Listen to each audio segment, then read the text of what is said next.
This screams individual players just simply overpowering their opponents. Yeah, I see it completely the same. Yeah, I think the howitzer pick in the mid lane sort of like makes this even clearer. Most likely gonna go this augment that grants his ultimate this extra movement speed, right? Try to catch somebody off guard, try to get this long range lockdown as well with this Grim ultimate, with this howitzer as well, makes the life really hard for the Kira there in this late game. So I think for Netherlands, they want to force those big objective fights. For the UK, it's just scrapping, right? Find those 2v2s, find those 3v3s, and that's exactly where a lot of these players excel as well. So I like the idea out of both of them. I think in isolation, I would probably prefer the Netherlands comp just because it's a bit easier to execute. But I think UK, you can't really bet against them, can you? I think this game's going to promise some absolute fireworks. What a game that we have here for the first match on broadcast here on the official Predecessor channel. Now that we're about to go into the game, pick'ems for the Nations League are now officially closed. This tournament is live. And with that being said, it's time to throw over to our casters. Let's get this show on the road. HD, Philly B, and Falcon, it's all yours. Thank you, gents, and what a way to start this tournament. We have the reigning champions, Falcon, and your home team, the UK, going up against the Netherlands. I'm appropriately dressed red, white, and blue. It doesn't matter how you cut it. Most nations in the league have that color combination, but this one, surely to be a banger. It should be a banger. Both of these teams are going to be very strong. And, you know, USA, we'll come to those later. They're later on. Right now, we have the reigning champions. It's coming home once again. I said to you before that I wasn't going to be biased. I lied. I'm sorry. Let's go UK. We are going to win everything. Good. I want you to be a little bit biased here, but the Netherlands, a strong squad. I know Rosemary is up cheering for them. She'll be on a little bit later as a hostess for us. But I liked what the desk had to say here, Falcon, in terms of the team play from the Netherlands and just the individual skill coming out from the UK. I think this is where Import, he's trying to make a statement on this Euro. I mean, if you want to make a statement, Yue is definitely a character for that. It's going to be very strong in the individuals. Those Soulstorm ultimates in those team fights as well can change the tide of a game.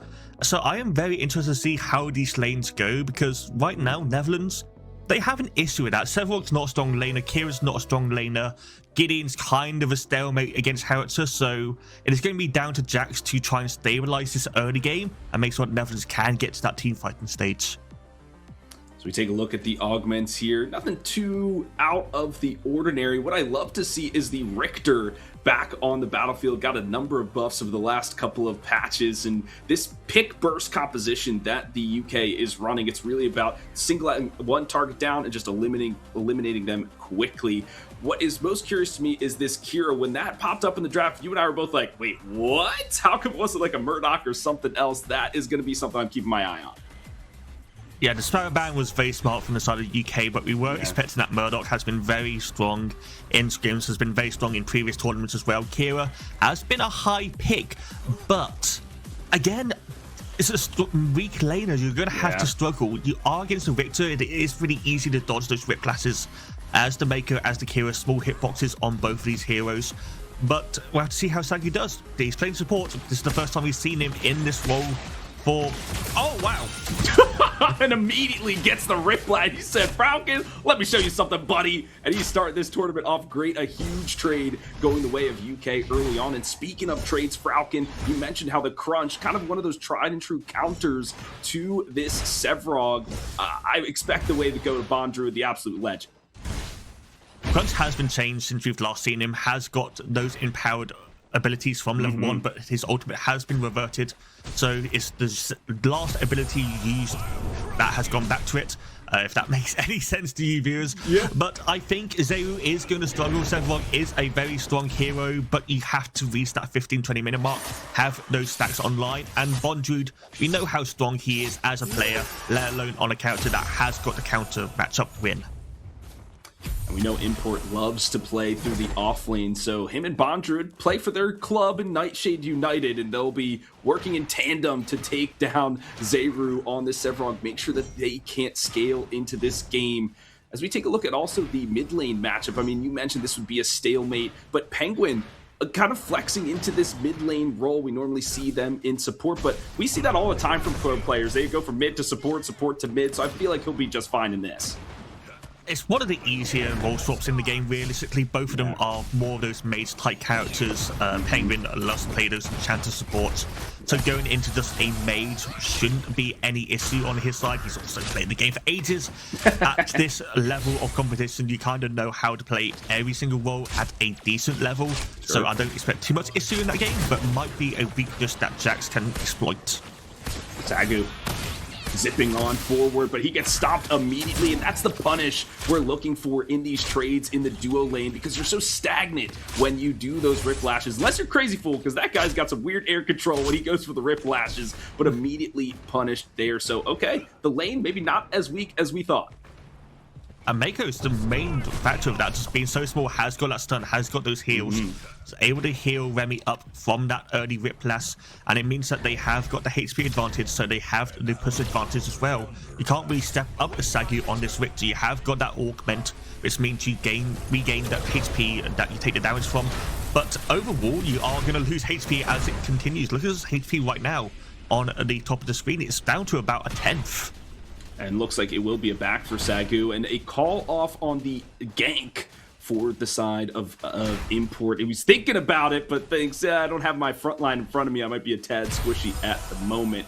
We also have a first back going on for Penguin, so it looks like UK, they are resetting, and that will give up the seedlings here for Jack. They need their captain to get on here early. We've talked about how wily he can be. He could probably int for 8 or get 8 kills. I mean, I want to see what this guy's got. It's going to be one or the other. Jax is all in or all out normally. But we have got one seedling for once, and we have got Jax in the mid lane trying to trade over, seeing if he can catch the other seedling, but you can see that has disappeared. Also walked over a ward. So the UK know where he is at the moment. Bondru can go aggressive if he wants. Has got the level lead at the moment. Still not ticked over to 6, which you're looking for. On the crunch, Sagu going quite aggressive. Does miss the Whiplash thanks to Remy's dodge, but is going to force the back for the Kira. Maybe not though, because there's a big wave being thrown under this tower. Yeah, you've got to get this farm, and it's so difficult to clear the waves if you are Akira. Luckily, the Chitter King is there to help out. Spawn Druid, he's surveying, maybe stealing a jungle camp or 2. If they can keep Jax down, that's all better for it. And I'm sure Imports probably has all those timers in his head and gets the River Bug to boot. Does he go for the gank here? Looking for Striker for you, but he's got the rip to get out, but no Riplash to connect. Jax goes in, locks one in. Penguin almost frozen in the tundra, but he escapes with the blink.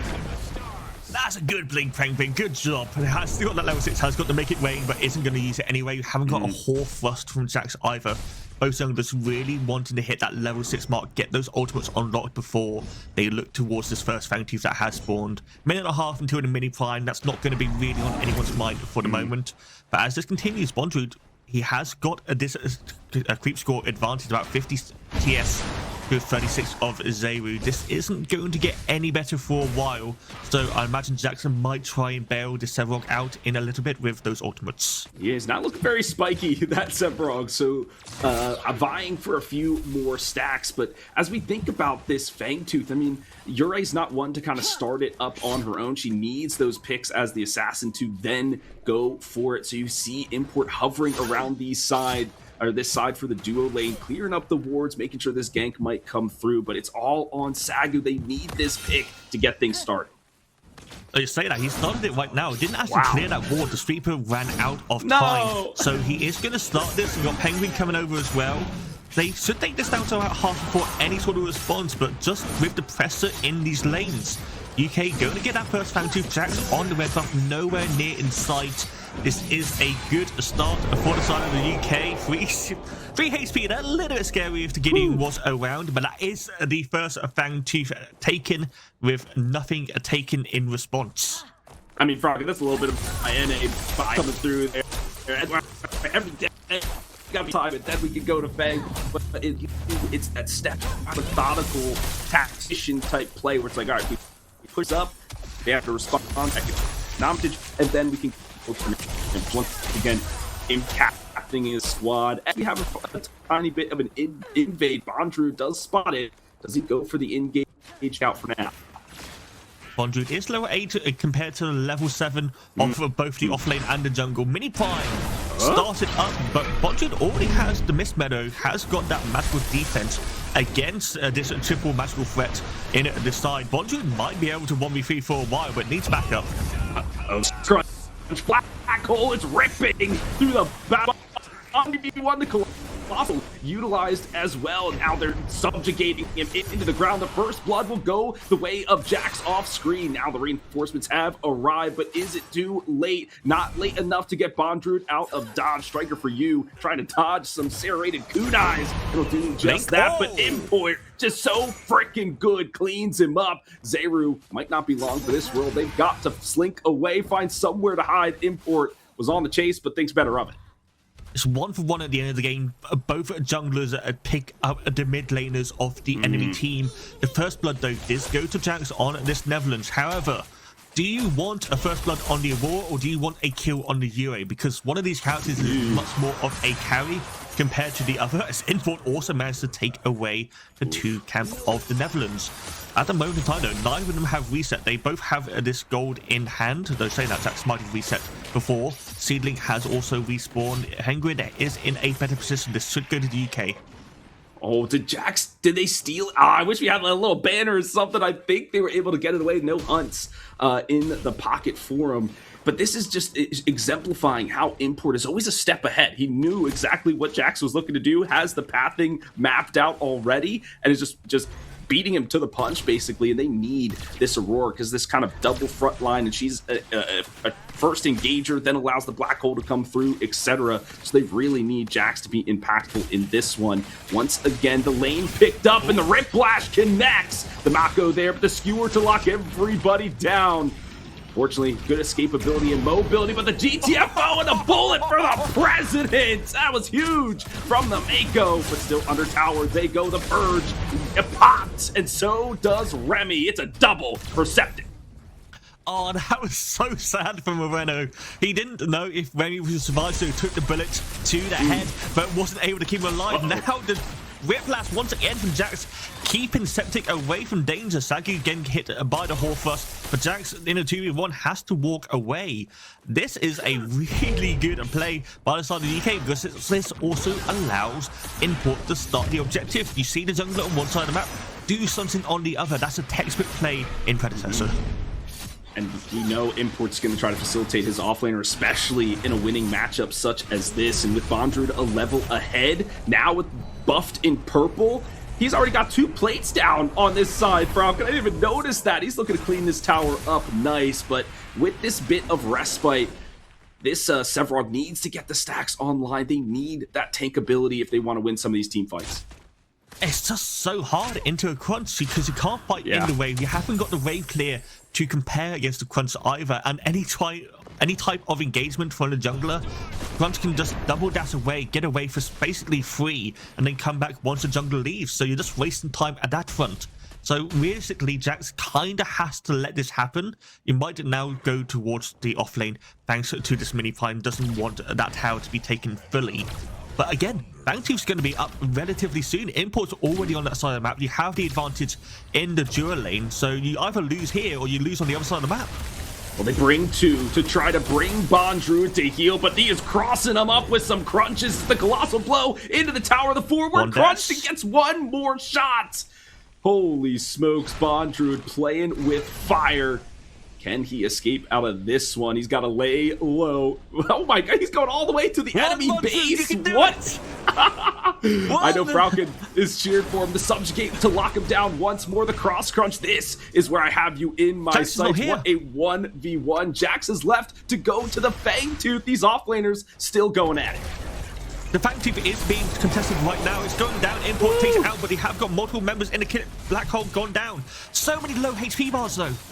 This is massive. It has to be a good cleanup from the Netherlands. Sagu, he's just running for his life. He's got the electrocute, though, for the extra bit of speed, but gets stunned up. A shot from Remy, Mercy, and the Purge to put him 6 feet down.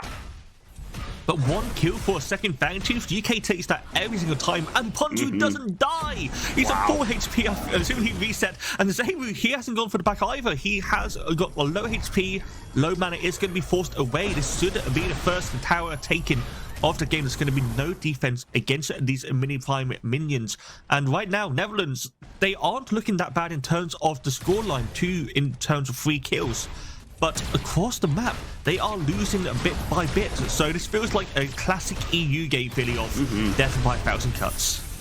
Yeah, the macro, they're just a step behind, as we mentioned. Just the veteranship coming out from this United Kingdom squad is just immaculate, and another invade for Import allows him to steal away the 2 camp and maybe even the 5 if it's up. But this is incredible stuff. But somehow Jax is up a level, maybe probably some of the kills that he's gotten.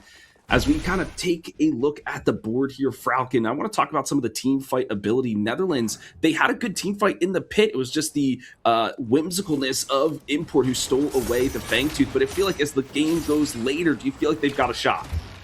They definitely have a shot. There is a lot of circles available. The question is, can they keep people contained within them? They need to make sure the black hole hits from multiple ticks, the Hall Thrust, and the Cryocism hits as well. But if UK space out properly, if they know how to play these team fights, then there is the issue of, do you try and wait and hit multiple members, or do you just go on Septic, go on Penguin, and just try and make the rest of the team fight work?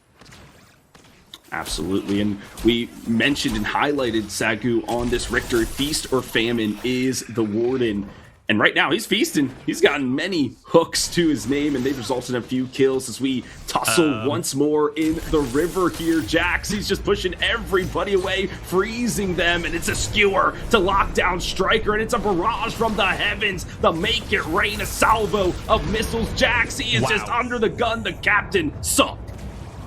Bonju just allowing enough CC for the backline of the UK to hit those shots.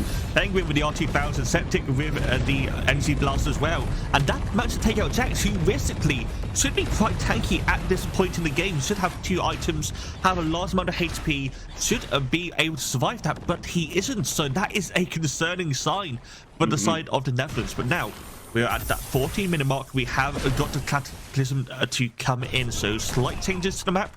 And Netherlands, they need to start looking, because those plates are down. These tier 1 towers are going to be looked at by the side of the UK. Yeah, I would imagine that is their primary objective, especially that one in the mid, and that's what they were looking for with those picks. But the Gideon, we were wondering why it wasn't the Neon, but it's that shiftiness that the Cosmic Wizard provides. And can Bondru be shifty here? They're locking him down, the Phantom Rush, but it's the forward crush to the Geyser that puts him over the edge, back to his team, but only back to the gray screen goes the Robot Boxer. Zeru, though, is not long for this world as his soul is severed. I mean, I think you take that overall as Netherlands. Bonju has got some shotgun down compared to it, but now we got 2v1 in the dual lane. Remy's already used the ultimate. It's going to try and dodge the boulder. It's being used on the line of sight. Septic with the Helver. Sagu takes out the enemy carry. Though I don't think there's going to be anything follow-up. Septic is rather low. Moreno is nearby. And if Jax resets comes over to this dual lane, they might be able to defend the tower.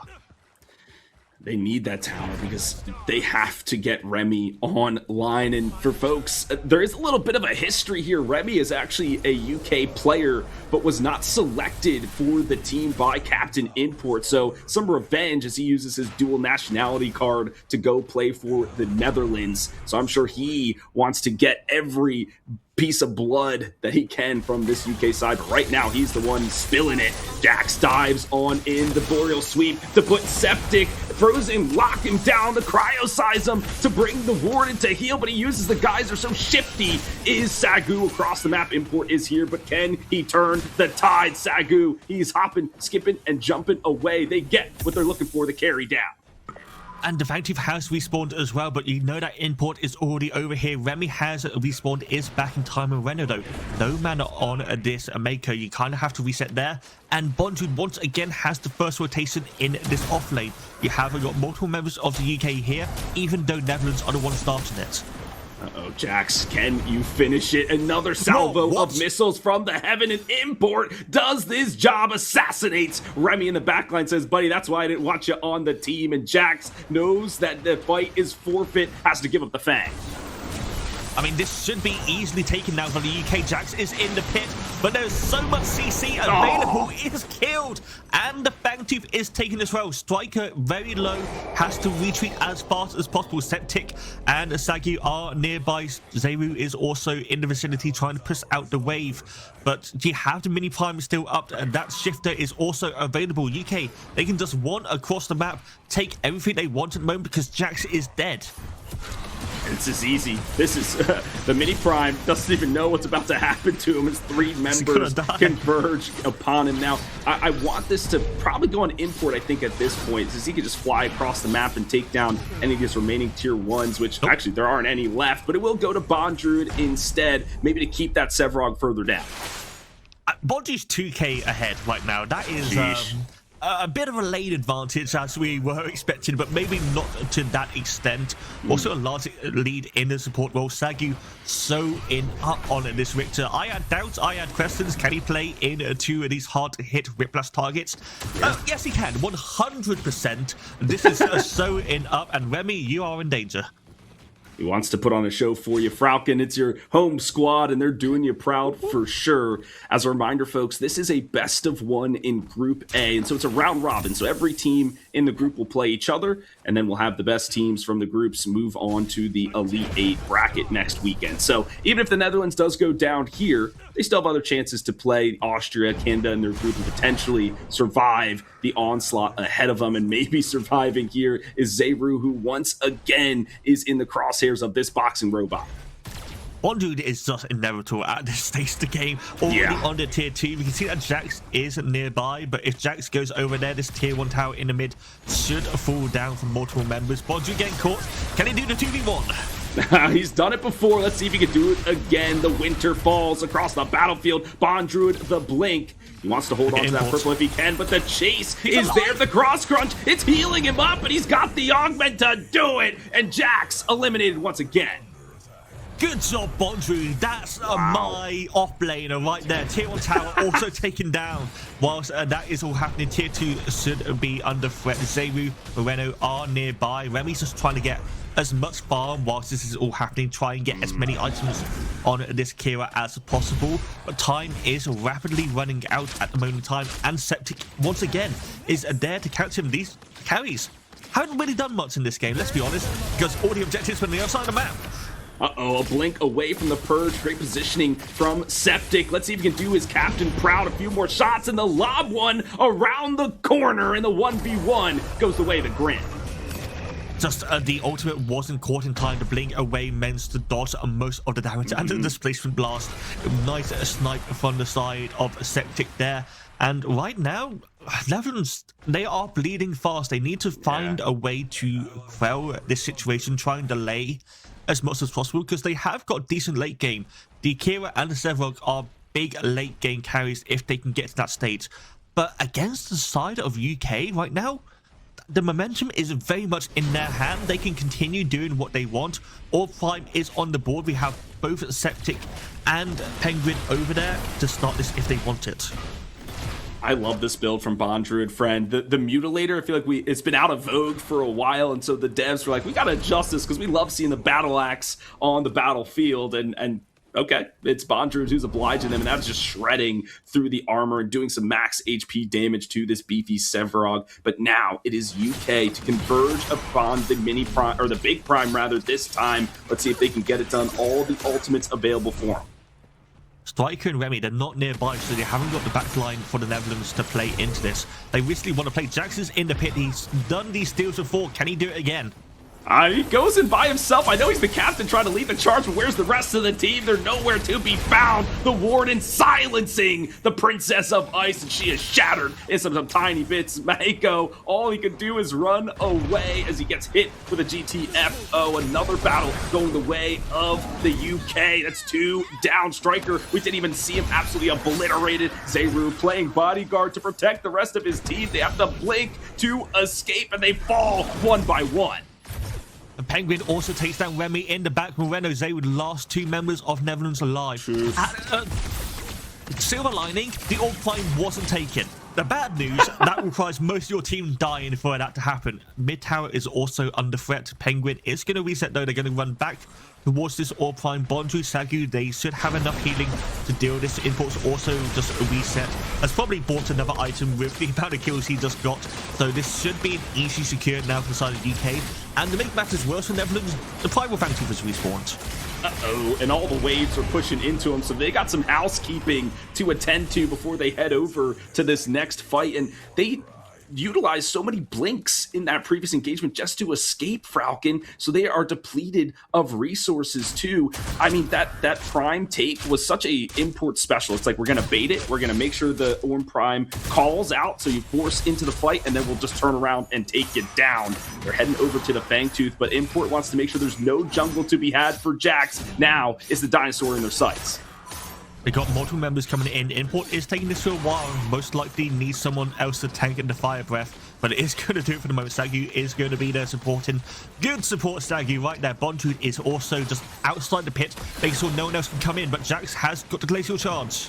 Uh-oh, he's going for the hero play again, but Bond Druid breaking bones, just pushing everybody away. Jackson in desperation playing the cryo signs and from the top, but the skewer locks him down and Jax dead again. Import secures the kill. And now the rest of the members of the Netherlands, they need to back it up. We got Penguin behind them. We got multiple members in wards. Penguin and Remy trying to do what he can, just take down 2 members. This is almost clean for the side of Netherlands. It's a frenzy outside the pit. Septic, that's the primary target. The Colossal Blow to knock him up and knock him down. But as he does, it's a martyrdom from the grave. He'll find his opposite number, and it's only the Grim Reaper who will go to the abyss. It's a full-on RGS for the UK. 2 members of GK alive. They have got the dual lane pushed up already. Mid lane also needs that tier 2 tower to be taken. They should be able to get at least 1 inhibitor. We'll look at the respawn times, but Jax in 3 seconds got about a half a minion wave here. A lot of ranged minions though. This should be able to take with a Penguin just being there. Jax might be able to glacial charge though to block this. Looks like he'll do that, but is he going for the 1v1, brother? You're 3 levels down. The Penguin, he loves to play in the icy tundra. The reinforcements charge on through just to shoo this Penguin away, but so slippery is he, and he's double bubble buffed on this Saturday morning, as they say. But oh my gosh, this base is about to be in shambles, Falcon. Yeah, right now though, only 1 inhibitor down is not the worst situation in the world, which is slightly terrifying when we got to that point in the game, but that is kind of the truth here, because if they didn't take out multiple members there in that team fight, which they did, there was going to be at least 2 inhibitors down, maybe even the core. So they're still in this game, and that's the main important point. This is a best of 1, we have to remember. There is no comeback, there is no, let's think about game number 2. They need to win this game, or otherwise they're all going to be 0-1 in terms of the round robin. 3rd time's the charm for Bond Druid. Can they dismantle this boxing robot? The Subjugate barely tickles his toes, but the Hoarfrost will lock him down. The Phantom Rush, the Blink to just shoo him away. Bond Druid, the forward crunch again, and now Sagu is here to play him. Oh my gosh, the Whiplash from range. The skewer turns it around. Bond Druid secures the kill again. What? Good job, Bondru. Sagu, you are now the victor main in this tournament. I'm sorry, Crazy Fool, but your title has been taken away because he is doing all the work in this game. I can't believe, Falcon, that is literally the 3rd time they've brought numbers to take down the crunch, and they just can't do it. Now forced under their base, the wall doesn't come out in time, and it's the 2nd inhibitor down. This has just been a steady march towards the core from UK. Methodical, as always. 1 more inhibitor, and then the core is their next objective. There's no buffs on the side of the UK though, so no empowered minions. The wave clear is not great for the Netherlands, but it should be enough for the moment because the waves aren't coming at the same time. They're not synced whatsoever. And remember, we have the Glacial Charge and Jax. They can delay a wave if so be it. But UK, they can probably just team fight and get this through forcefully.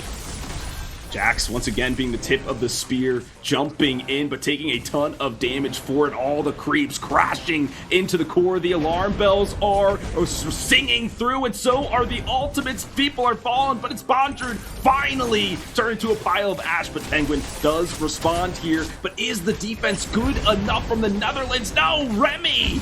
He is deleted Zayru will be the next to fall, falls into the grave, and Jack's the one who led off the fight, the only one remaining, and this is game, set, and match. UK take this best of 1. And in 24 kills as well. Pretty dominant on the side of UK. 27 minutes. Not the shortest game in the world, but from kind of the get-go, UK consistently got those advantages. They got every single Fangtooth. They got every single mini prime, every single ore prime. And those advantages coalesce into those team fights where they win every single time. And now they're 1-0. That was just a dominant performance from start to finish. The laning phase, the mid game, the late game, the team fights. They had every objective that went their way. I'm pretty sure not even a single river bug went to the side of the Netherlands. So it was just clean all the way around. You expect nothing less from Import, the absolute legend. So Falcon, I'm sure you're feeling good seeing your home side win that first game of the day. I think it was very good. I was a little bit concerned with the pick. I really get the sense that Austria really want to use these frontliners as the engage to create that distance. But when you look at what you're playing into against a Yore, a Mako, a Bale, Dive is going to be absolutely insane here, going on to the Kira, who has got a little bit of mobility, but you have to imagine that that glide is going to be cooldown managed this entire game. As soon as that is used, that's the go button for this Yore, for this Dive. Tang, of course, I want to throw a very quick question to you before we put it to our fantastic casters on the other side of this one. Predictions, is this an Austrian win here with this draft? How are we feeling? Surely.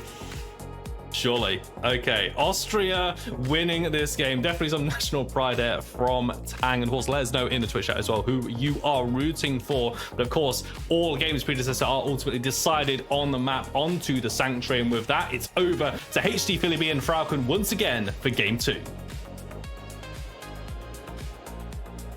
Oh, Falcon. When we saw this on the schedule, we were hyped for it because this could go either way, right? Netherlands, Austria, 2 newer teams. I am elated to see what Austria brings, and the very beefy composition. They're really relying on this Kira to do the damage, which means it's got to go pretty late into the game.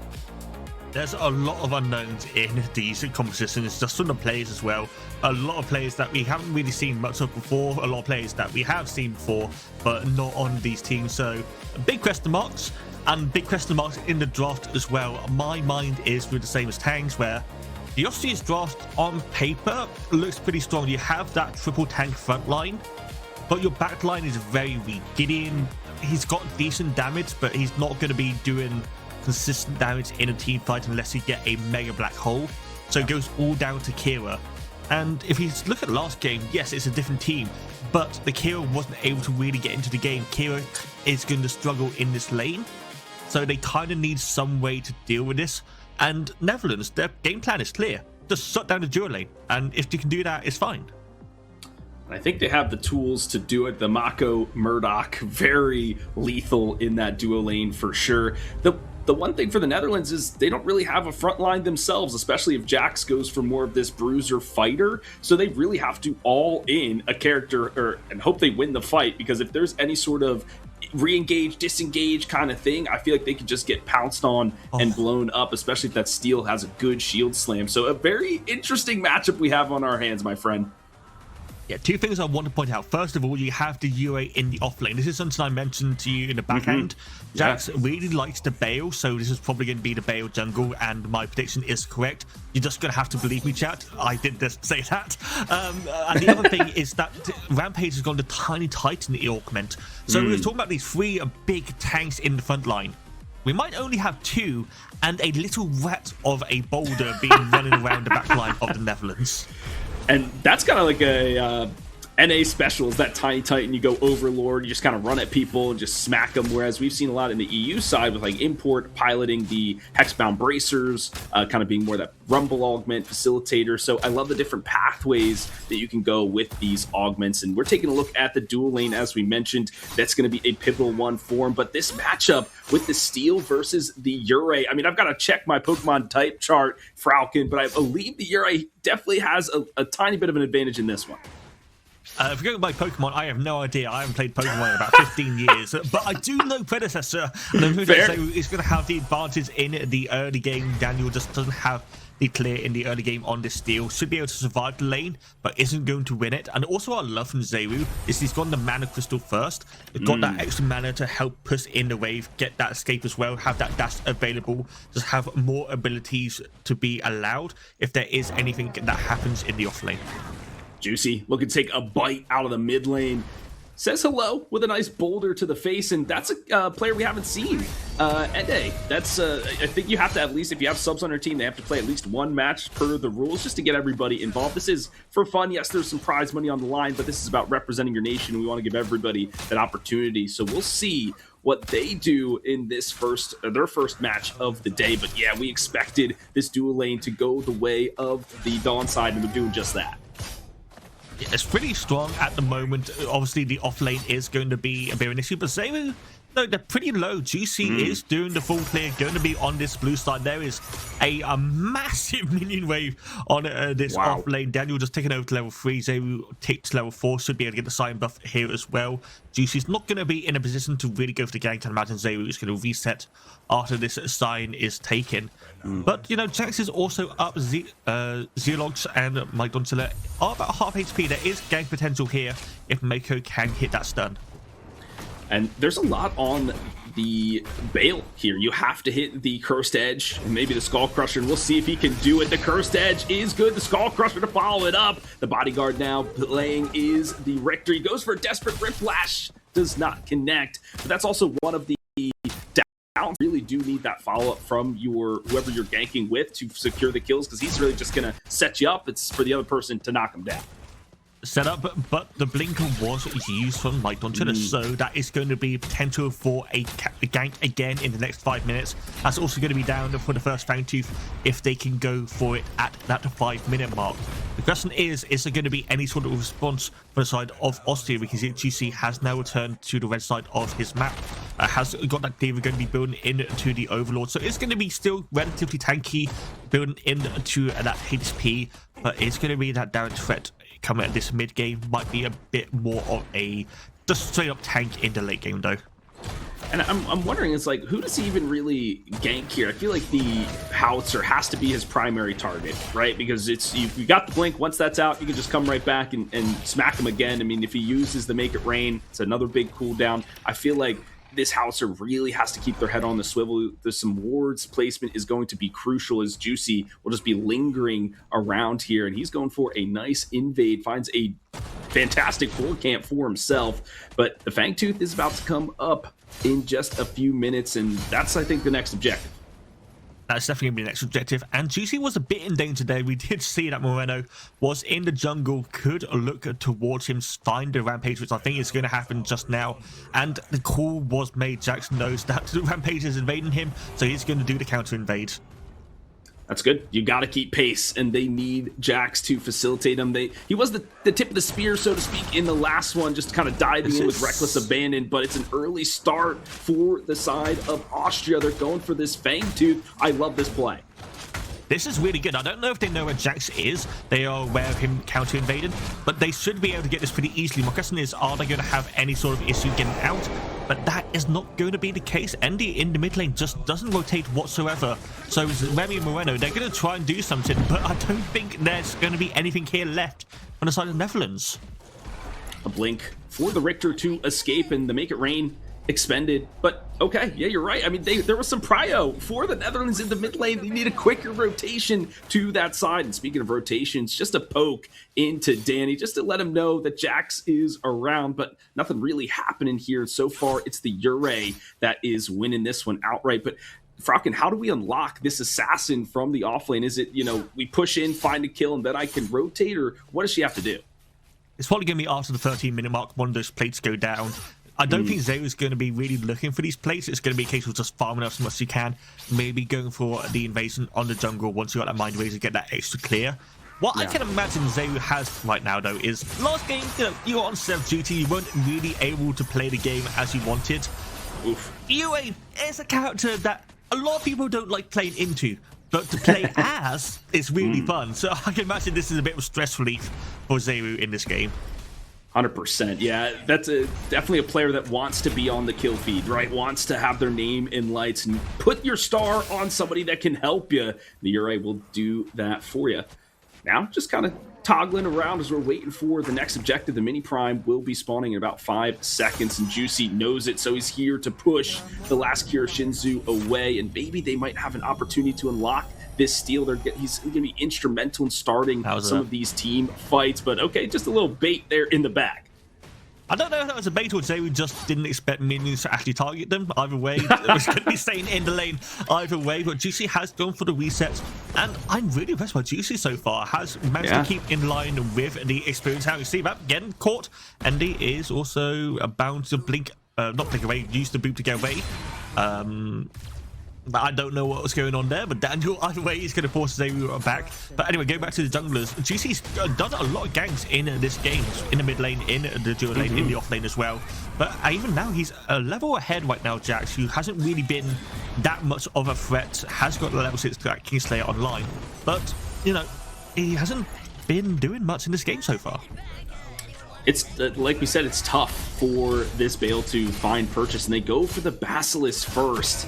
So that means they really want to put in the DPS. It'll help their clear a bit, but still the Rampage will out-clear them because they have the Rumble online. And they will go rumbling into the home of the Mini Prime. They're looking to take this robot down. I would imagine this would go on to Danny to just help in the lane, but Jax is here to maybe find the steal against the steal, but the Kingslayer perfectly onto the jungler, but he slams him right down to secure the kill. Juicy picks up the Mini Prime, but can he get out with his life? He goes tiny form and he jumps away. Jax is still on the chase. Oh, it's a long arm of the law from distance. Does not shoot the fish in the barrel, and Juicy gets out a lot. CVAP is also still in. Jax is trying to do anything he can. Is going to tower die. Black Hole's going to come through. The towers are still taking out Jax. He's alive. 50 HP. Rain is also happening, but the tower is going to block. CVAP is going to escape with his life. No kills whatsoever, but very low HP bars. My word, it was a slow burn there, Falcon, and then boom, everybody exploded. Ultimates flying everywhere. And I don't know, I guess the Berserker kept the Bale alive. There was no way he was taking shot after shot. But this is Juicy, who I'm looking at, Falcon. Is there a lane he's looking to facilitate? I want to say the mid lane is where he has his eye. It's really hard. I think every single lane has a chance of being helpful. Mike Donchilla, again, is still struggling in this lane. Remy has 106 CS at 9.5 minutes. That's a very good track record so far. Mako is just making this lane pretty easy for this Murdoch to farm up. But I would still look towards this off lane. Zeru's very pushed up. Daniel is struggling, has got these places being attacked right now. But, you know, this is kind of overstaying from the side of Zeru. Any sort of even small gank could cause this Uri to die. No blink either on the character. They're pressuring the mid lane. This Gideon, this is a matchup we've seen time and time again. These two always going at it, it seems. But Austria, all their lanes are losing in some respects. Maybe the mid lane is the only one going their way for now, but it's just this like bend don't break strategy until this Kira really pops off. But that is a couple, like 20 minutes away, you feel like, Falcon. And so can they hold on? They can't lose too much and can't lose this second Fangtooth as they're gearing up for a priority for the Netherlands. I think we're going to have at least a kill here. We've got 4v4 in this area. Both offlaners not going to be nearby, but everyone else is in the pit. No shield slam and no steal as he's locked under his tower, but a great Rip Blast will secure the first blood at the 10:30 mark. And that will go the way of Juicy. Jax has to get out of dodge. He's slinking away the Brutal Axe to help some of the CC mitigation. Zeru? But as you predicted, that's a great first blood. Zeru gets bull rushed and his tombstone marked, but eviscerated from range. The long arm of the law puts the steel in cuffs. Jax is in the pit and does steal it. He does steal it. Kingslayer going up. They're going to be following through. Mercy is going to be taken down. Jax is falling through, but Remy is untouched right now. That is crazy steal from Jax. He was looking for it in game one, finds it in game two, but is also finding the gray screen. Mike Donchilla is about to be chilling in a coffin. It's a triple for Remy. Gets to Fang2 steal, gets a triple kill. Juicy is also so low. Moreno, you're supported, but you are going to run this rampage down. There's a lot of HP on this character, but not enough to dodge the rat. That is going to be a double kill from Moreno. That's a delayed ace for the side of the Netherlands. They are now firmly ahead. Remy on this Murdoch is in a great position to take over this game. Very scary, and with that lightning hawk, he was just firing into everybody. You feel like a demolition is on a next form, right? Just to kind of shred through some of that armor, get some of that max HP, whatever. This guy is going to be incredibly scary as we move forward. But you love the steal from Jax. We said how aggressive this guy can be, and he showed us his stuff. We might be scuffling again this time over the mini prime pit, but there's no mini prime home to take. Yeah, there's not any objectives to take at the moment. We are going to go back into those lane invaders for the moment. And we're just going to take a second, because right now, we had some advantage, we had some adventure, we had some action, but let's go back to remember this is an EU game. We're going to have those lanes continue, and right now, there's got but 20 seconds left on these plays. First plate taken for the dual lane of Austria, and realistically, it is Netherlands who have got the advantage in those plates, in that gold, so they should be pretty happy with that. Now they can start looking towards maybe taking these side lane towers. The Vanquisher online for Remy, and we've seen him. He's hit a couple of snipes from across the map. Juicy knows where the threat is, but a buckshot immediately into the static trap, but Tiny form, and he's rumbling on the police officer. The shutdown for the Austrian. Immaculate work, and now all the Chitterkin can do is roll away. He will be able to do so, but all the while, Jax in the mid lane finds a kill. It's a 1-for-1 at the end of the day. Offlaners are also fighting, but we're getting that rotation coming in. Jax and Ender is coming here. Juicy, no ultimate, has got Blink if he needs it, but should be able to escape a lot of HP on this rampage, and you have got multiple members nearby. A silly boop to throw the Juicy off his trajectory in a barrage from the heavens, but it's just tickling these beefy frontliners. Jax, now I'm thinking about the Basilisk more, Falcon, actually shredding through the armor that is going to inevitably come from the steel that weakens him, and the Rampage and the Richter. So I actually kind of like that pick, but he's got to get into these fights quicker to get that damage online. The easy thing with Basilisk with the Bale is you hit all 3 of your strikes, that is going to have a dot on it as well, so you can easily stack up that Basilisk on whoever you want. The question is, can you hit all 3 with the steel wall coming out with a lot of CC on the side of Austria? Either way, I think it's a very good item to pick up in the early game for this Bale, but later the game goes, Jax is just kind of turning into a ultibot, have that Kingslayer being up in the air, let Remy get that free snipe onto multiple people if they are grouped up properly. But that's for a later date. Right now, Bale is still very much a damage threat, and we're going into that 15-minute mark. Mini time is started by Juicy. For sure, and we thank TDM, our observer, for our first couple of games for today, and Cassie, our producer, hitting the ones and twos and capturing the replays, and we'll sure there'll be some clippable moments in this one. The mini prime will go the way of Juicy. They've been quick to these objectives, Austria. They have some things to show the world, and they're making their names known, but this duo lane oppressive for the Netherlands side. I'm looking at Daniel. He's made this rotation through the arc shot. Let's see if he can find some kills. The shield slam is online. There's going to be a couple of people squished into the dirt shortly. Nice walk from Juicy, going to escape from Zeru. CVAP gets the 1v1 kill in the mid lane. We don't see that very often. That is going to get a good amount of gold to CVAP on this Gideon, finish off that Tainted Scepter. This is going to be very strong in the likes of Bale, likes of Mako, likes of UA. Very good pickup by this Gideon. Now, Austria. They're down, they're not out. They have the mini time on Juicy. They have that first Fang2, so that buff's going to last a while. Third Fang2 is now spawned. They are going to be looking for this 5v5 team fight, I imagine. Very strong objective at this stage of the game with that out of combat movement speed. But Netherlands, they don't want to give it up either. No black hole for Austria. That's kind of their main follow-up tool, their magic damage that they need. Jax playing like a human ward, really. Just jumping in there, see what he can see. Zeru incredibly low. You feel like one more hit with a huge rock will do it. CBAP? What are you doing over here, buddy? You trying to go for an invade, but really just playing keep away as they will go for the Fang, and they are burning it quickly. Astra, and they conserve. That's huge for Jackson the Kingslayer, and he gets the steal with the slam. What? That's a 2 steals in the game for him. Who's got that on their pickums? And Zeru getting a pick onto the Richter. Oblivion for Juicy. He's got to get his opposite number down, but all the while, Remy tearing through the back line gets a double kill for him, and disaster for Austria. This is still continuing. Juicy's in the back line, yes, but there's multiple members. Zeru going low. Moreno is going to try and do as much as he can to delay it. And Zeru, he doesn't care about he's low. Juicy's also low. The ranged autos from the UA continue throwing out. Remy gets 2. Zeru gets 1. Jax gets the steal again.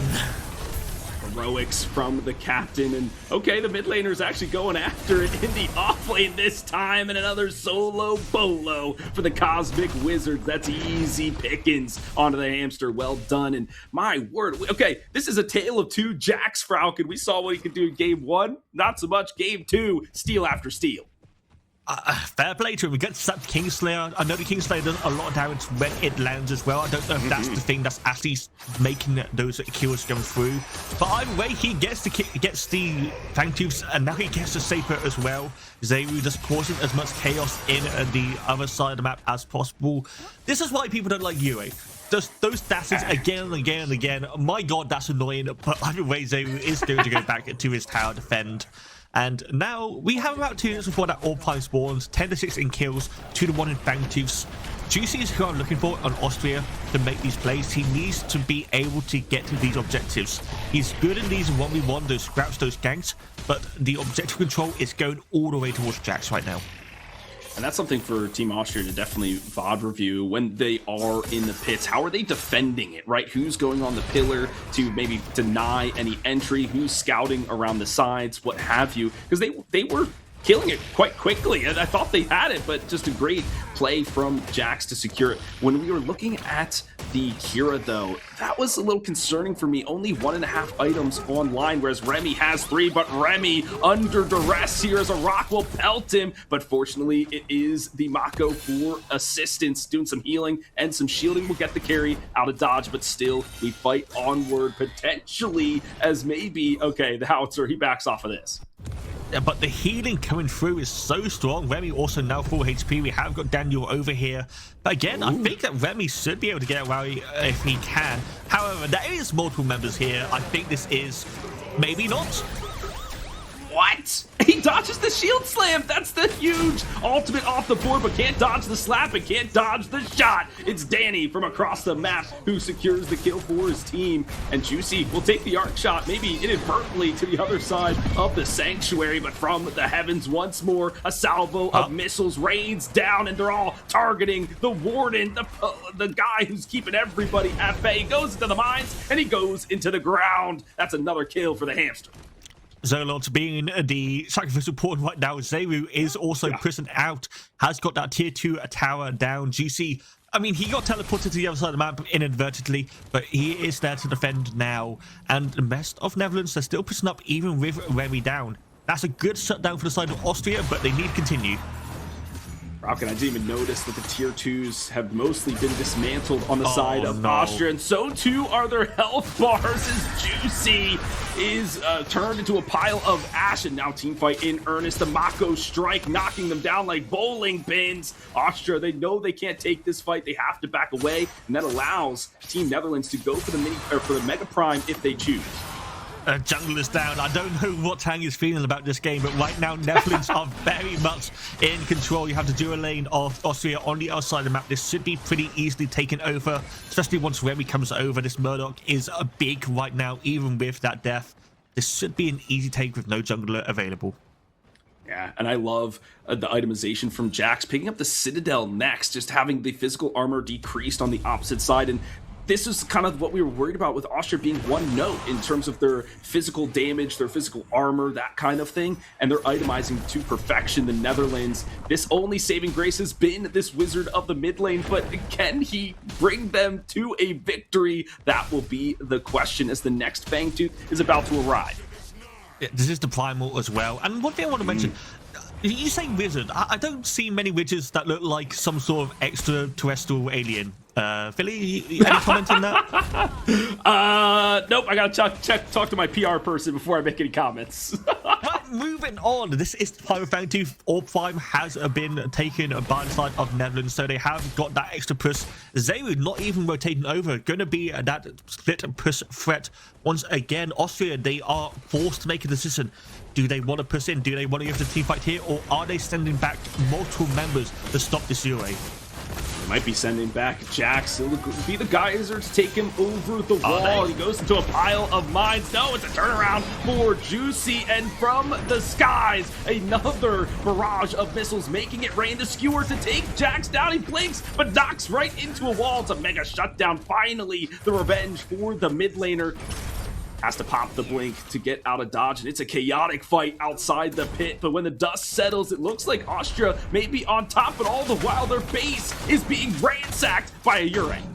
They're making a choice. They made the choice. They got the team fight, but they lost the base now. The Pyro Fangtooth they have to take this. Jax is alive. Can he do 3 for 3 in these steals? He doesn't have the Kingslayer this time, though, Falcon, so it's got to be all on the hunt. He is spying up this Fangtooth as steadily. It is, yeah, they're not dropping it quick enough. Falcon is now the Yurei has waltzed their way over into the fight, and it is this Howitzer doing his namesake, finding a double kill, and it's the long arm of the law that cuts through the battlefield once again. And Jack says, "Hey, thank you very much. I want T-bone steaks for breakfast," and the Netherlands turn it around. They don't have the damage. This is the issue with this team comp. Your Kira is the only one able to do any damage to this objective, and they are so far behind right now. Jax didn't do anything. That was all Zeru taking out the front line, walking into the pit, long arm law from God knows where by Remy. And now, I mean, there's 4 people dead right now, Philly. This could be game. Yeah, the writing is on the wall for Austria. Can they mount one desperate defense, ride out and meet them? But as their inhibitors fall around them, they don't have much, and it's just the Wizard who goes into it and immediately deleted from the server. With 4 members remaining, a wall in desperation from Danny. We need a huge seal Sam. He has it online. The alarm bells are ringing here. A hook goes wide, but no way does Jack survive. They are double buffed after all, and still they continue to fight onward. The Howitzer knocked out of the heavens once again, but these minions are creeping towards the core. Moreno has so much healing, keeping everyone alive. Daniel trying to go in, but he has no HP. Remy is on a mission to take out these tanks. He does not care that there is a front line. He has that demo. He is alive. Zeru getting revenge from last game as well. He gets to play the game, and Austria do not. Austria falling probably to 0-2, and Netherlands will secure the victory, and they are 1-1 in Group A. That is a win that they needed clean from the side of the Dutch. What do you say about that game? I mean, Austria, there was redeeming qualities. Juicy, really good early game, and nearly got those 2 Fangtooths, nearly got those 3 Fangtooths, let's be honest, if not for Jax. But their team composition wasn't played around. They didn't play around the Kira.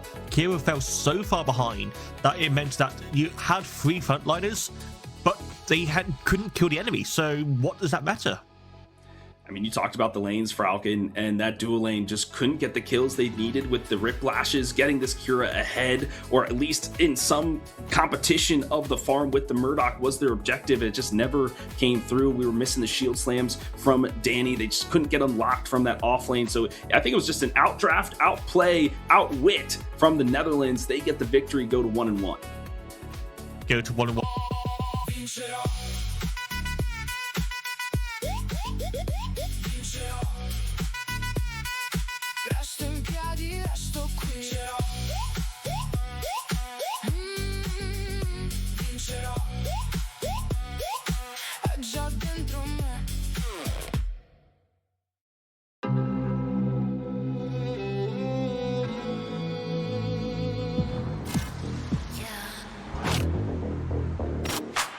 We were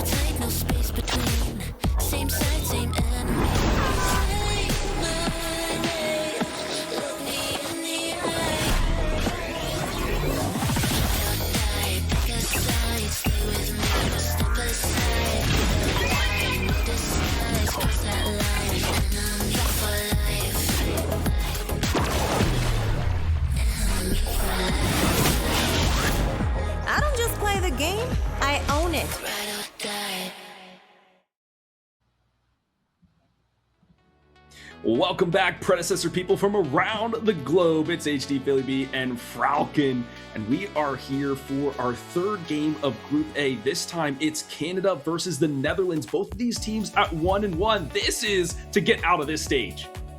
This is going to be very interesting. Both of these teams obviously wanting to get to next week, but only one of them will. So, question is, who will? I mean, it's quite an easy question to ask. Very hard to answer, though, because we're going to have to wait until they finish their matchup. But hey, Philly, I mean, Canada, USA, close enough for you?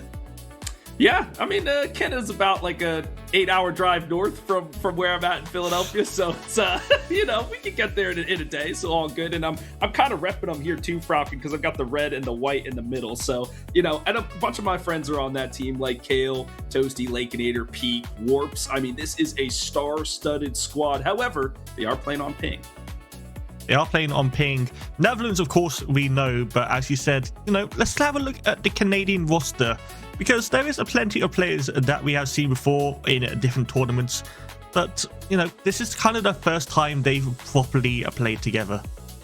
Yeah, Lakeinator and Toasty, those two are like peanut butter and jelly. They play all the time, best of friends, especially in Discord. They're always chatting. But as we take a look at some of these matchups, we will be seeing the Mighty U. They play on half HP, another kind of like tier 2 NA squad. So I'm excited to see what they bring here. But I mean, this squad, it's so good. I'm rooting for Canada in this. I can't deny it.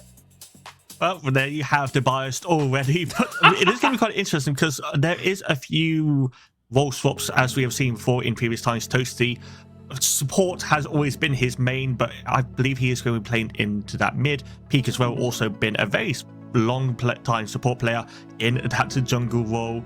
Again, at this level of play, though, they should know how to play mid, should know how to play jungle. The question is, can the side of Netherlands, penetrate that issue, have those mistakes that will probably occur, and punish them for them? Yeah, it's all about the hero pools too, right? Maybe you've only played one jungler, so if the other team has scouted you out, then maybe you've got to mix it up and see what you can do. But we have a couple of words from Team Canada. Let's see what they have to say in this interview. Shout out to Import. Couldn't cut it in NA anymore, had to go to EU. Pure luck at LAN, doesn't count. Best of luck, I guess, because you're going to need it. I'm Toasty, and I'm playing for Team Canada. On my team, we got some heavy hitters like myself, Kale, Mighty U, Peak, and Lakeinator. We have done literally nothing. We're going into it super casual, so no one gets upset when we win. Lakeinator has the easiest tilt, the worst mental I've ever seen, probably because of his old age.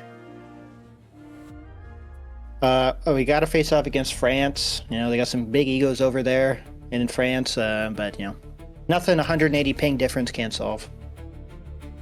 In the finals, I think if everything goes right, I want to face USA or USB. Just an all NA Nations League would be pretty hilarious and kind of a kick in the face to the Europeans. I don't remember beating Italy, so it must have been pretty casual for me. Did they play last time? I don't remember. Shout out Canada. We are the best nation. We have the best players. Ping might be holding us back, but we'll try to make it work. Bring it on. I recommend everybody to just have... I mean, Falcon, that interview had us cackling. Toasty, so funny. And yes, you did beat Italy in a 2-0 fashion in the Elite 8 for Nations League 2, and I won't forget that one, Toasty. So we'll hopefully have a good rematch between those nations moving forward. I mean, we talked about the rosters. We've seen Netherlands play. We've seen the players on Canada in multiple PCCs for their clubs. This is two stacked squads. Are there something that, as we go into the draft, Falcon, that you're looking for? We've talked about the Wraith being impactful. We haven't seen that yet. The Neon hasn't made an appearance, instead but the Howitzer. There's a lot of things going on here. My most interesting thing that I want to see is, obviously, Canada has been playing on NA servers mostly, all of them solo queuing. So is there going to be a meta difference? Are they picking different characters compared to what we've seen so far? Is there going to be different bans? There's going to be a lot of kind of interest with that. Also, one thing I do want to mention about that interview, Billy, Toasty said that they're going in super casual. I do not believe that for a second. They're all competitive players. They all hate losing. There is no chance in any way that they're sitting there after losing to the UK thinking, that was fun. Well, they didn't scrim too much, where we had a lot of the EU nations scrimming all the time, and that's probably a time zone difference. I guess really it's like, do I want to stay up till late o'clock or wake up early, whatever. But it will be the Wraith as we head into the picks and bans. Falcon immediately taken off the board. Oh, man, I want to see this guy play. Just not allowed. Remy is very good on the hero, so that's going to be removed. Decker banned towards Toasty, not going to be seen at all there. That's very interesting. Peng Mao as well, very targeted ban towards Zeru, who has not played it at all, so might have been something that he could have picked, might have not been something that he even cared about. Either way, there is a lot of power picks still available. Rampage, Zarus, the Aurora is also banned, so that's gonna not be picked. But first pick, plenty for Canada to go for. They went for the Rampage. That makes a lot of sense. I feel like the Rampage is pretty one note in terms of his pathing, his execution style. It's like I rumble, I throw rock, I get big, we're good, right? You don't have to think about that too much. So if Peak is playing in the jungle, give him something that he can be comfortable on. On the flip side, though, the Uri could be open once again for Zeru to pilot. Is that going to be what they pick? It worked well last time. I don't see any reason why they wouldn't go for it again. Bale is also available. They could just go for that double pick once again. Another thing you have to remember from the calendar, we'll get to this picks in a second, they're playing on ping. They're probably going to be taking heroes that have slightly less skill shots, slightly easier to hit stuff. Rampage, you kind of just get near them, auto attack. Rock is really the only sort of variance to that. But either way, Howitzer picked up once again 3 for 3 in these games. Wow. And Sevarog as well. I mean, Howitzer's 100% win rate so far. Sevarog wasn't good in the first game by Zeru. See if he changes this game. It's odd. Well, okay, hold on.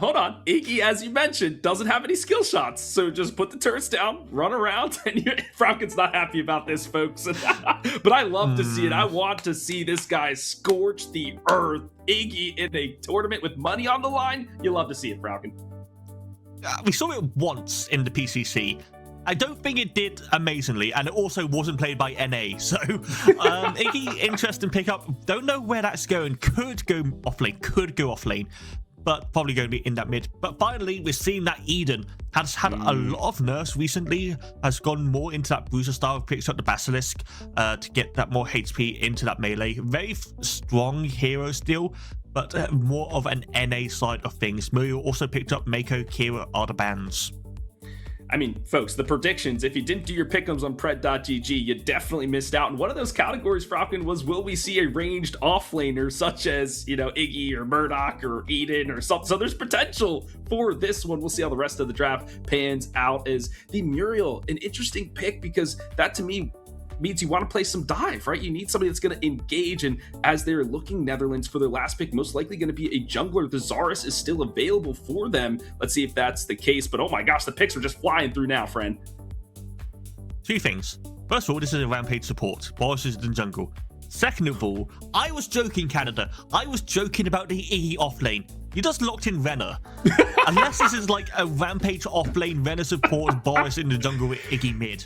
There's like 4 different flex positions that Canada can go for here. Netherlands must be probably not as confused as I am right now, but they have to be thinking, okay, where are they most likely going to be picking these? What do we want for this jungle? Because this is their last pick.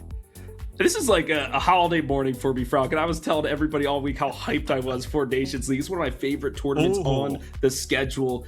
And it's for this reason. We're seeing all these funky picks, and maybe not so funky is the monkey who is the one to round us out. And Falcon, you were telling me in the green room, you've been seeing a lot of this character. Yeah, it's been a very strong character for a while now. Has got some nerfs coming in on Tuesday, but that's for good reason. Very strong, very bursty right now. Has got a lot of items you can build. Most likely going to be more into that assassin role, I'd imagine, from Jax. Could go more into the bruiser as well, considering it's a comp game. But these are very fun drafts. That's what I'm going to say. Very fun drafts. The Muriel Versatile Fortune plus the Monkey is always going to be a good dive as you wanted. Canada, it's just kind of throwing a dart at the wall and seeing what landed, I feel like sometimes.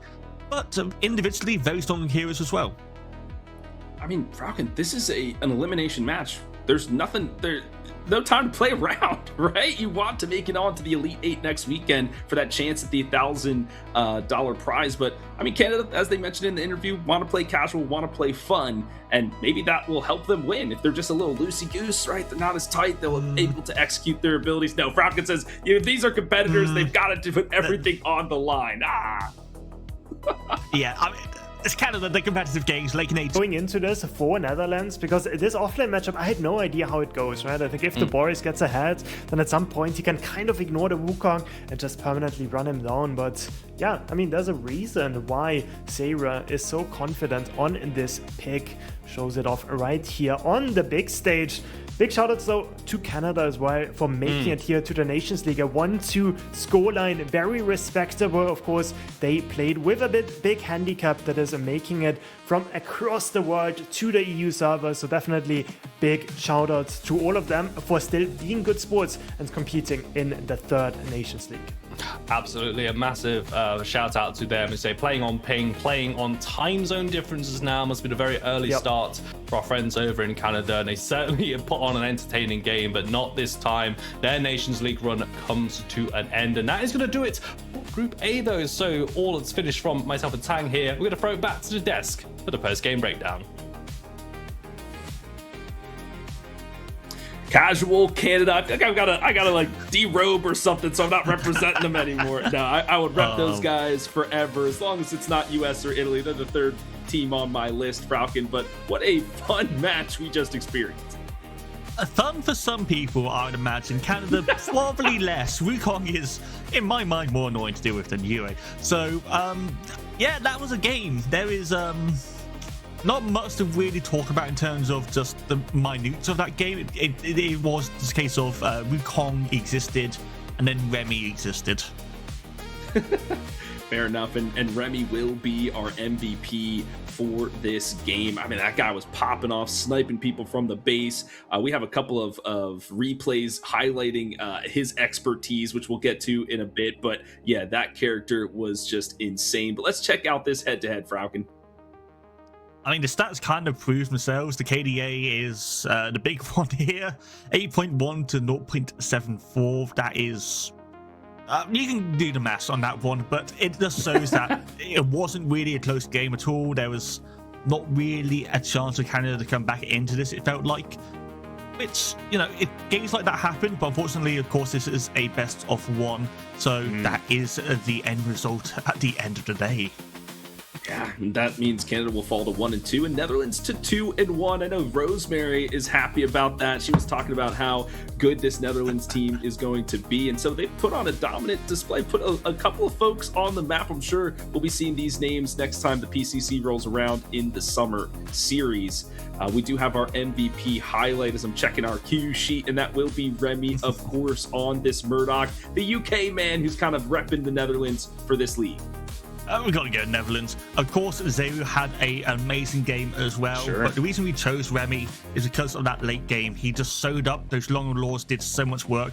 Zeru did a lot of annoyance, a lot of avoidance, made the map open. But Remy is the one who was doing the damage, the one doing the objective damage for his team, was playing as the most valuable player. And that's why he is the MVP. Able to farm up a storm, able to do a ton of damage, and so why Murdoch is such a good counter to Eden. Yeah, love this character. Love the police officer getting some reps out here in the Nations League. We saw that in the PCC Spring Open Qualifier as well. Well, my friends, we have some wonderful replays to get to, and we'll start this one off at the 5 minute and 23 second mark. And we'll call this peak greed, as this Boris kind of maybe inting back for a kill he shouldn't have. Falcon, this was a tough look for the Bear. I understand why he went for this. I understand the nose of, oh, low person must kill, go, go, go, go, go. But also, on the other side of the map, you can see that Canada is taking that first Fang Chief. You just had to delay, make sure Jax couldn't do anything. And then you can see as soon as he saw that, it's like, I can go for this. Goes for the sweep, does get the damage through, and then the CC follow-up means that Peak is taken out. And this is kind of where Zeru started his climb to immortality. Yeah, I think off of that kill, they actually take 2 plates, because I remember you and I in the green room, we're like, we looked back like a minute later, like, wait, where'd all the plates go in the off lane? And it went all the way to the Wukong, and he just ran the server from there. Peak, not a natural off laner. Boris, maybe not a natural off-laner as well. We thought he was going to be in the jungle, but wasn't the case in this one. Casual play from Canada, as we mentioned. Let's head on to our next replay, and this one is the Reversal of Fortune. It was absolutely massive outside the pit, and I want to slow this one down if I can. Let me get to the 60 slow. Oh, we'll have to back it up. Hold on. Reverse. Whoop. And wait for Falcon, and boom, there it is. 3 people knocked up in that Reversal of Fortune, and all the shielding. Look at this from the team. Everybody's staying alive through this fight, even though the Iggy is pestering them with the Badlands bells. There was nothing that they could do. That Reversal of Fortune, so impactful. Arena's not really a player we've seen before, hasn't really been in those high-profile teams. I don't know if he's actually participated in the PCC at all, but he's really sewn up in these games we have watched so far, baiting out so much damage onto Remy. That Reversal of Fortune came in clutch. Remy did fall down at the end, but not after basically Canada throwing everything available towards it. So a great zone once again, and again, Netherlands, they just played so well as a team. Canada, you know, they kind of snowballed trying to dive on to the Murdoch, which makes sense. That's what you do. You see it carry out of position, you go for it, but Netherlands, they were ready. Yeah, that Reversal of Fortune, as we mentioned, kept Remy in it. I was like, he's gonna die, or he's gonna live. You're like, he's gonna die. He did die eventually, but took 3 players with him, and they got the Fang, dude. You'll say that's worth it every time. Yeah. Well, as Netherlands scaled throughout this game, they eventually got to a point, Falcon, where they were just styling on them. We have a couple of Blink montage kills for you to witness on our replay. This first one will be for the side of Xavier, who chases after with this Blink squish onto the Iggy. And then right after that, after they win that Fangtooth fight, they're pressuring this tier 2 tower, and this is just showing Remy's skill to perfection, bullying Toasty away, and then he's about to blink right here, blink, pop, with a buckshot, he gets the kill. I mean, you just love to see it. They didn't need to do that. They could have had the pressure, got low HP, forced them out anyway. But Netherlands was so far ahead at that point where they didn't even need a blink for defensive action. So they went, I can get a kill. Let's go and do that. And they did. Again, just this was a stomp. Let's be honest. This was a stomp from the Netherlands sewn up. Canada, they had some fun. They had some time. But I believe that is the end of their run in the Nations League. Sure is. Well, we've had our final thoughts for this Game 3 in Group A, but let's check the standings and see how the rest of Group A pandered out, so that way we can see what teams will make it on to the next round. And the UK going for a 3-0. If that was part of your pick'ems as well, predecessor people, I definitely figured these guys would go full-on victory in Group A, but the Netherlands are the next team to squeak it through. So kind of what we expected from Group A here, Falcon. Yeah, this is what I had for my pick'ems, so I am very happy.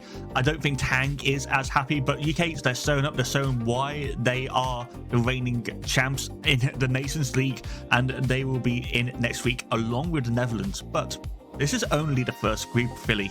We still have 3.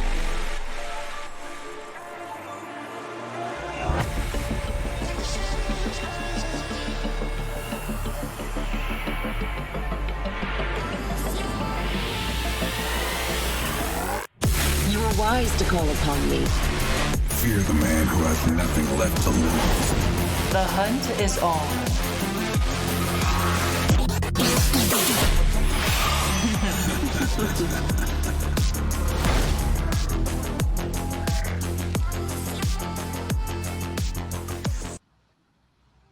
Welcome back, predecessor people. It's HD Philly B, it's Falcon, and you are tuning in to the Nations League, the qualifying weekend. We are headed over, Falcon, to Group B. We'll see the likes of Germany A, USA A, Saudi Arabia, and EU in this group. Falcon, you don't like my antics, but I know you love Nations League. I love Nations League. I don't like puns. It is what it is. But we finished with Group A. We're done with those guys for the week. Let's move on to Group B. Like you said, we have got 4 new teams, 4 new regions, 4 new countries. So we're going to get a lot more excitement coming up. And, you know, starting with the good old battle of the USA versus the EU. 100%. So let's take a look at the rosters, especially on the USA side. You will see the likes of Simba, Fox, NS Blue, NS Yinyo, Simba. I mean, these are, it's basically Team Nightshade with a couple other guys mixed in. I know I'm excited. And of course, I'm decked out in red, white, and blue, so I'm cheering these guys on. Meanwhile, on the EU side, we've got ECPC, Crinton, Sam the Man, Onipus, and Veront. So this team came around, if people aren't aware, because there was obviously quite a few people left outside of rosters, weren't picked for their teams. So we got them all together. We got the EU squad. So this is from multiple different countries. They're not representing just one country, but an entire region. So you guys, no pressure at all, but you are representing the EU. It's like Atlas holding the world on his shoulders. And we've had this before. I mean, in Nations League 2, we had Central America representing all the LATAM region. So this is something that happens just depending on who signs up. We want to get folks involved. And I'm excited to see Sam the Man on a roster. I know they've been grinding on stream and trying to get into different teams. So I'm hyped to see what they bring to bear. But we've got a couple of interviews for you folks. And this is from Lillaby. He's been interviewing all the different squads. It's USA first. My name is Simba and I'm playing for Team USA. My teammates are NS Blue, Creed, NS Fox, Dare Seeker, and Yinyo. Ooh, that's Yinyo. Has to be Yinyo. Has to be Yinyo, no? I don't see anyone else that would tilt harder than Yinyo. That guy is a legend in the rank queues with the tiltness. Just out of player-wise, I would say Neft. I'm assuming he's on Team France. I mean, I've played against him multiple times, especially in my debut in PCC when I was ADC. I remember he was on a team named Pink something long time ago when I was playing with Zihi. And ever since then, it's always been fun to play against him, even on ping. Oh, for the sake of our own country, USAB. I don't want to knock them out. That would be very sad. Talk shit. Neft. I need to box that. I need to box that forehead ASAP. Sad I won't be in the ADC role to just completely diff him, but like I'll do it on mid. It's okay. Hey, you know how we do it in Team USA, baby. I'm here to beat some ass and show up. Hey, bring it on. Bring it on indeed. Simba is willing to bring the belt. And I love his Johnny Cash shirt. You can't get more American than a great country artist such as Johnny Cash. Fantastic words from him. Would love to see Simba and Neft go at it, but two different roles. We'll see how that one shakes out, Falcon. We still have some more interviews, this time from the side of EU. Let's see what they got. I recommend everybody to just have fun, enjoy their time, don't go too sweaty on us. Well, my name is It's a Secret, and I'm gonna be the team captain for EU. Honestly, I have no clue. We're trying to get the last team together. So far, we're still working on it. Play ADC, always have been, always will be. Honestly, I'm just looking forward to having some fun, giving some guys that didn't get picked by their original country as well, giving them a chance to shine and seeing if we can maybe get one win. I think that will be a major achievement. Just one win. If we do that, I'll be happy. Well, I'd like to play against France because I think Neft is in there. If I'm not mistaken. I'm a little bit of a Neft fanboy, so yeah, I'd love to play against him and get, my cheeks clear. I mean, beat him in the lane and carry the game. Yeah, that would be awesome. Basically, if I kill him one time, it's gonna be the highlight of my life. I'll frame it. Behind the bat. I got him. Live on Twitch. Yeah, that's right. Right next to the Fnatic, I'll have a picture framed, killed, live, competitive game. Neft. There you go. Well, probably also France, but like I said, I think we're kind of the underdog here, to be fair. So I think any team we do beat is gonna be awesome. Why is Team EU winning Nations League 3?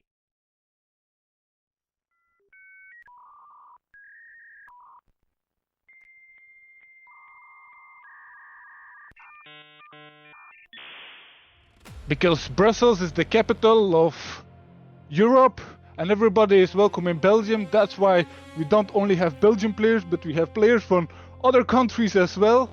And we'll show them why EU. Please shut up. Is the place to be.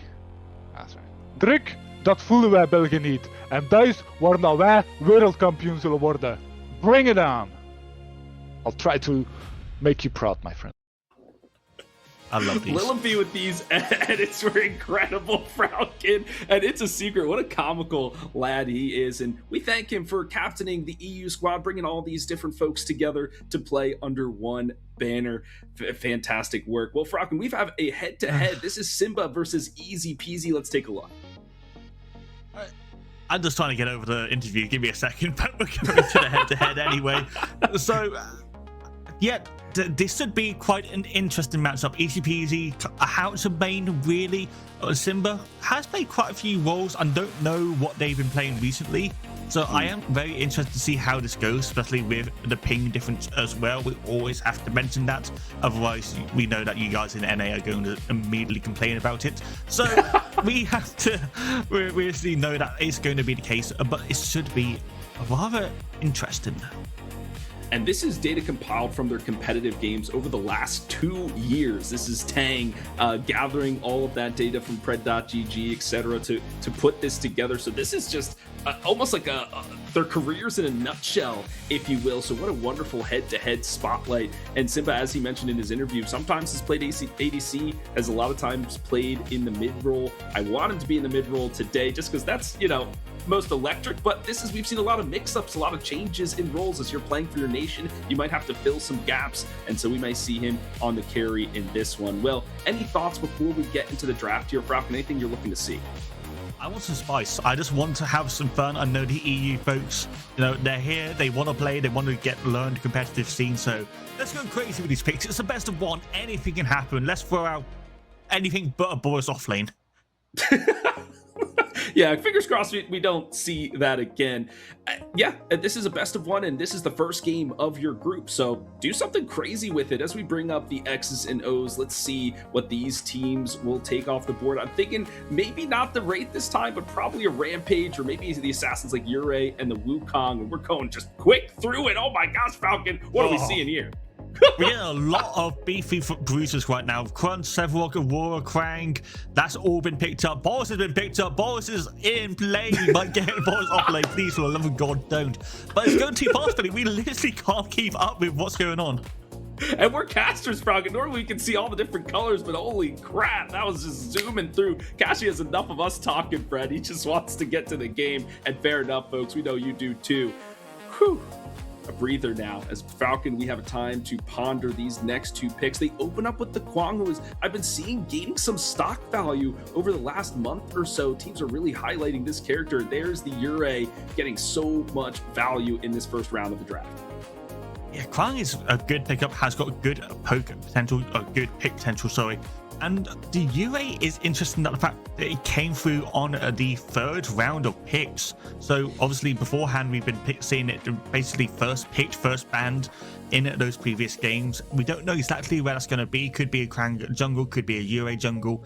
Either way, we know that Eden is going to be in that carry role, most likely going to be on Dareseeker. I know he loves the hero, so it's going to be comfort with that. And we're going to get the Kira in response.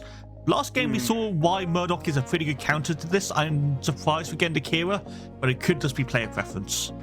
It's so interesting because when you see an Eden, you want somebody that can be a strong 1v1 against them. And we've seen Sparrow be the answer to that, but then you have to build around the Sparrow, where Kira's also good 1v1 potentials. You have Outplay, you can glide around, things like that. The Nevermore can come through, but you have to play around that as well in a different way. Your laning phase, how you scale throughout the game, things of that nature. So we'll see how Team EU kind of slots with that. But with the Boris Muriel combination, I'm looking more for this dive. So I want maybe another character like a Bale, Greystone, somebody else that just dives into the back line to help facilitate them. Even a Grux, even Frocko. There's so many things open for him. Yeah, we're going to have to see what USA bans here. They've most likely banned an off-laner, I would imagine. The carry's already been picked up. They don't have support yet. And we know that Yurei Krang is going to fill out those walls. It is going to be the terror. It is towards that dive, that anti-tower. But again, I was thinking more to Greystone, more to Grux as well. So EU, they have options to pick up here. I think you leave off lane till last, realistically. Let's pick up the mid laner here, and you got the first pick prior on it. The issue with the picking up the mid laners, then maybe Simba has a chance to counter you with their last 2 picks. So do you save that just to kind of counter? So it depends on where you think your strengths are and who you want to match up against. Where Easy Peasy might just be like, bro, I've got you over all this, and they will wait for the last pick to do their mid laner, and they get the Greystone. That's what we were looking for. Yeah, gets more dive. I'm surprised. I would have expected to see what the mid laner was going to be first, just so you can counter that in at the off lane, because Renner is going to be picked up, and Decker as well. So that's going to basically counter Greystone. As soon as you're diving in, you're going to get stunned, you're going to get caged, and that is going to be a big counter. Now, last pick, mid laners. Howitzer is available. This is what I'm expecting to be the pick up here.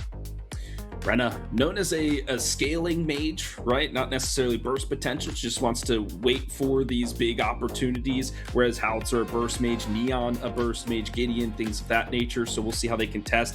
From the land back in August, Simba was a menace on the Rena, rotating effectively, but we're seeing a Fae here. Wait, what? I don't like this. I'm just going to be honest. I don't like it. You have no protection. You got a Muriel who has an ult yet to Reversal of Fortune, but you want to use that on the Boris, on the Greystone who's diving in. There's no self-peel. Not enough to contest with this USA squad that gets the first broadcast win of the day and going 1-0 up in Group B. And I got to say though, for EU, as they go into this group as the lowest seed, they're the team that just want to pick up any win. Great, but I can say a great performance against USA though. Definitely made them work for it. Big difference there. What a first game that we hope to see here from Group B. That's going to be enough from myself and Tang. I'm going to go throw it back to the desk for the post-game breakdown. Welcome in, everyone. What a fantastic match, Falcon. Oh, that one could have gone either way. We were like, this is the best game of predecessor we've seen in a while. It was a tug of war, back and forth, back and forth. We were curious about who had it in the late game, and just a few tweaks from the USA side saw them out for the victory. I'm still reeling, honestly. It was the case that EU, they were on the court of USA. They had 2 inhibitors down. They had all prime. They were in a perfect position to end the game on their terms, and then they lost. They just one team fight. USA cleaned them, sweeped them somehow, and then the game was over. It was just the end of that game was simply marvelous.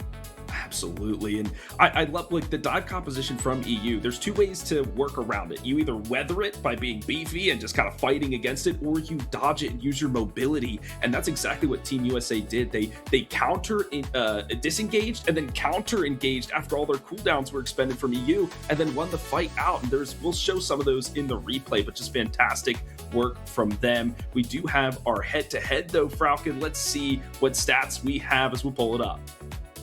Yeah, this is going to be... I mean, I thought it was going to be closer than it is. The KDA obviously has quite a big difference. But when you look at the damage, very similar. 801 to 809 per minute. So the teams were evenly matched in terms of how much damage they could dish out to the enemy. The gold was relatively even until that end of the game as well. This head-to-head, the only real showing of the fact that USA won is the KDA, and even then, that's just because they got so many early game kills. So just the kill secure is what the EU team was looking for. They were putting in the damage, most of that in the off lane, as we saw Sam the Man and NS Blue just kind of duking it out more often than not. But let's take a look at our MVP, and it will be, of course, the captain of Team USA, Simba.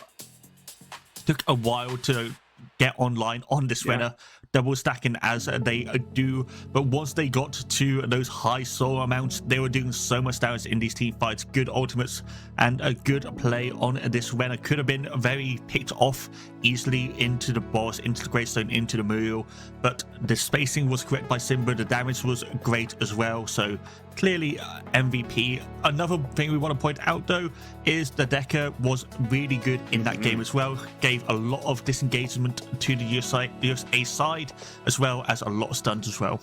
For sure. Fox normally playing mid lane for Nightshade United, but as we've seen a lot throughout this tournament, Falcon switching over to the support and ban the Decker. We always used to say that way before when there was only a handful of heroes, but the archaeologists surely putting in some work now, and as you mentioned, Simba, the great spacing, utilizing the Soulfire augment to get the shielding, staying alive, especially in that last engagement. We thought they were going to go down, ended up surviving through it all. Well, we have a number of wonderful replays to show you all, folks. The first of which will be this mid lane gank around the 13-minute mark. You had some question marks about this Faye being able to survive, and this time doesn't get it done.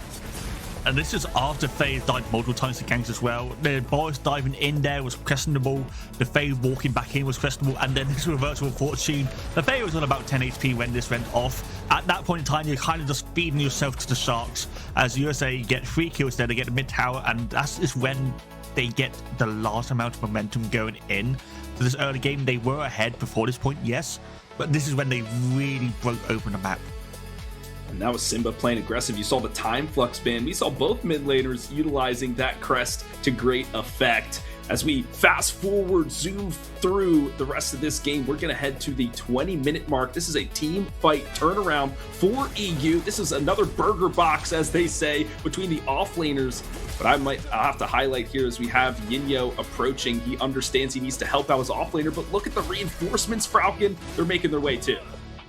Yeah, this is a long replay. This takes a while because of how long Sandoman and Blue fight before. But Yinyo goes in. He's the only member there. You've got Zeno, you've got Easy PC nearby as well. And then, obviously, you've got Temple on the other side, so you're not going to have that much front line. But EU didn't need it because of how much HP was taken off of Yinyo, taken off of Blue in this early game. Simba gets caught by the fly trap as well.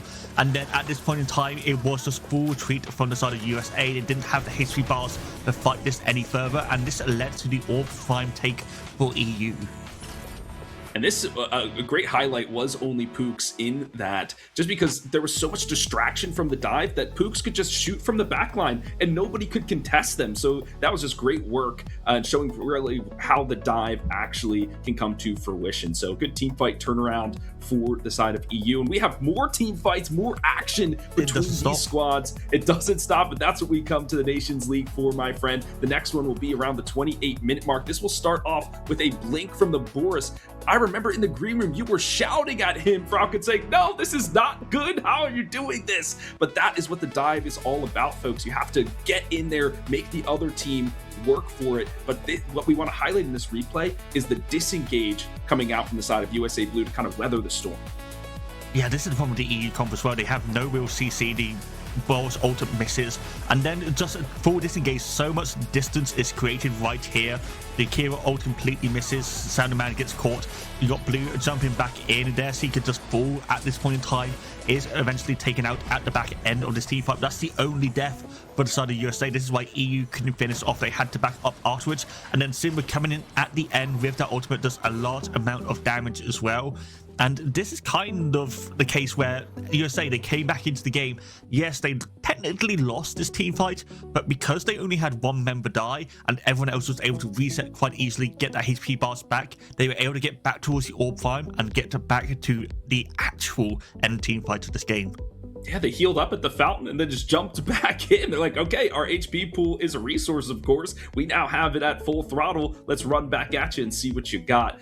So well worked from the USA team to disengage, and Simba kind of leading the fight there. Well, we have one final replay. This was the true ending fight, as we say, the Team USA turning it around, and it's off the back of this Decker just annihilating people with the CC. A wonderful fly trap to start it, but it's Simba once again, Falcon, I have to highlight here with these Abyssal Rips splitting the fight. Look, Easy Peasy's over here, these two are over there, and only Pooks as well. So they can then pick and choose where they want to go. And with only Pooks, the main source of damage on their lonesome, that's exactly who they target. So Simba, great job splitting this fight.